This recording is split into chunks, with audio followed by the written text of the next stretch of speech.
how to rig a jig. We'll start with the white one. I think it'll be a little better contrast to see.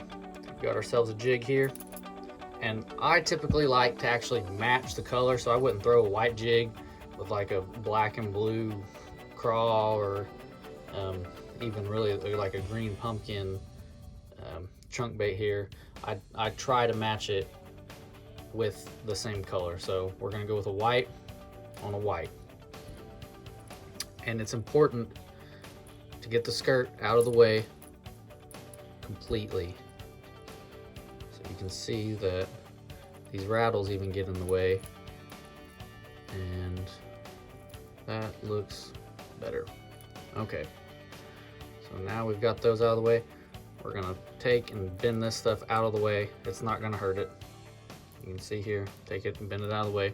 And you want to rig this as straight as possible. And it's not very easy because the weed guard gets in the way and the rattles. You want to rig it as straight as possible. Go down, come out,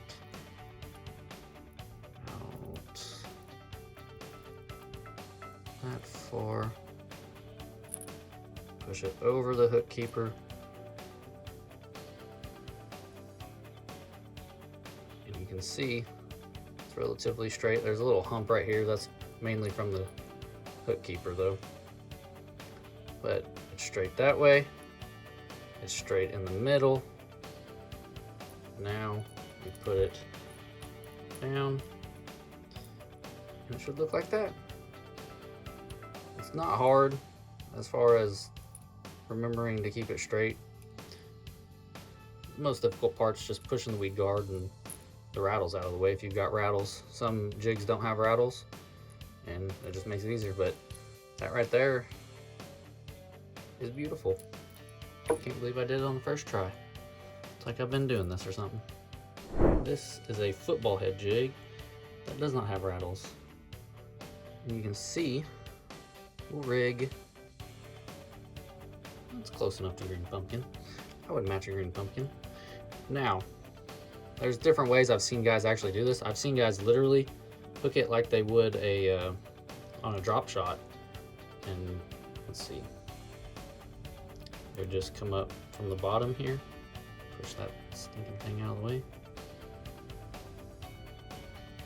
Look at here.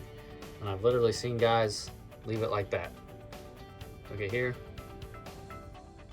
And so they've got down at the bottom, and they've got it. It's just a little longer profile. I'm not necessarily a huge fan of that because I see a lot of bass coming up and just swiping this, the appendages here, and never getting a good hook set. So what I will do mostly, especially if I'm throwing like a chunk bait here like this, I will run it through to where it comes up a little closer like this. So we'll flip it back over, push the weed guards out of the way,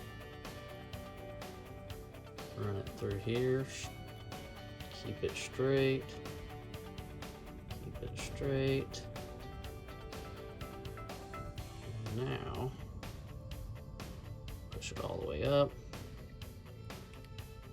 and now see, to me that looks a lot better. Those fish aren't going to swipe nearly as much and bite it here.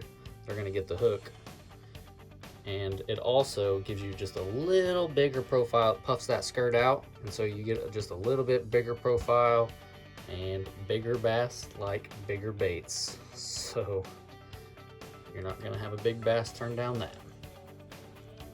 One other bait, especially when we're talking about big bass, or one other trailer that I like to use, especially talking about big bass, is a really bulky profile like this.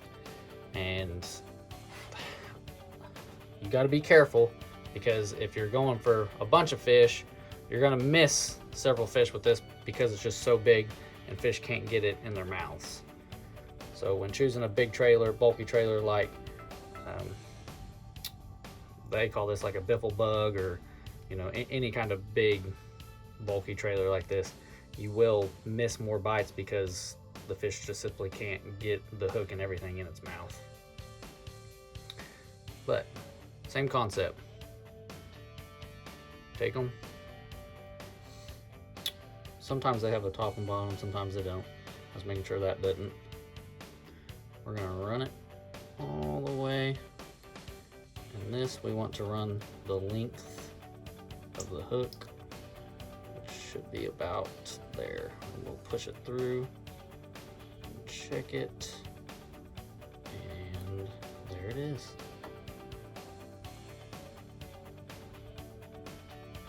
Should look like that. See, it's got a really bulky profile now. It's got a little more appendages. You can rip this middle tail off if you want to, just leave these, or take this off and just leave this. That's all up to you, or up to the fish, whatever they're wanting for the day. But that is how you rig, and it's guaranteed by Wesley to catch bigger and more fish. If you're new to bass fishing and all this is crazy foreign to you, don't worry. I've got a gear list down in the description below. You can go click on that and it'll take you right to what you need, and you'll be on your way to catching more fish. Let's talk a little bit about the different kind of jigs. I was surprised when I first really got into fishing how many different kinds of jigs there are. You know, I grew up a lot at crappie fishing, so I'm thinking a little bitty jig, and that's not the case with bass fishing. We've got big football head jigs like this, and they call it a football head because the head looks like a football. It's oblong, I believe is what they call that. These jigs are great for like dragging on the bottom real slow, or hopping it up and bouncing it on the bottom. And we've also got a finesse jig, and this is for just, I mean, excruciatingly slow fishing. You're gonna throw that in there and just let it set and dance around a little bit. All jigs, as you can tell with the weed guards on all of them, they're meant to be thrown around grass, around rocks, around logs, around structure. I mean, there's pretty much no bad place to throw a jig. Now, I've thrown them in some ponds and they get the pond scum and the moss on there, and that's probably the one time that I would say it might be time to find something else that stays above the pond scum. But if you're swimming a jig above that pond scum, go for it, and I'm sure that you're gonna catch fish. Speaking of swimming a jig, so this is a swim jig, and this one, as its name suggests, you're gonna cast it out there and you're gonna swim it back to yourself. I'm not saying that you can't let it sink to the bottom and bounce it up and let it sink to the bottom, because honestly, you can, but it's designed, especially with the rattles, is designed to bring it back, and you can hear that you know, it hits the bottom and it rattles, or you're swimming it back and it hits something and it'll rattle a little bit, and it just gets a little bit of attention and causes a strike. Those are the three primary kind of jig heads, and where to fish them. When to fish jigs, it's when there's water and there's fish in the water. You know, they're a good time to go deep when the fish are hot in the summertime. They're good for bringing it through a bed in the springtime.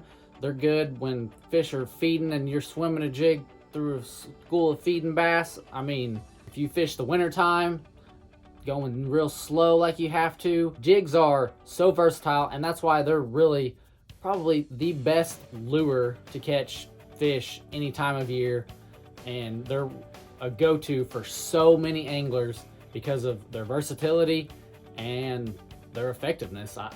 You can't argue with it. Tons of big fish are caught all the time using a jig, and that's why I think it's really important that you learn how to rig it correctly and how to fish it. And hopefully this video helped you out and gave you some good ideas when you go out to your favorite fishing hole and give jig fishing a try. If you guys liked this video, go ahead and subscribe it, and it would really help us out if you shared it with your friends. I know we want to keep our secrets to ourselves, but it helps us out, and it makes fishing a lot more fun when we share and have a great time together. Remember, knowledge is important, but fishing is essential.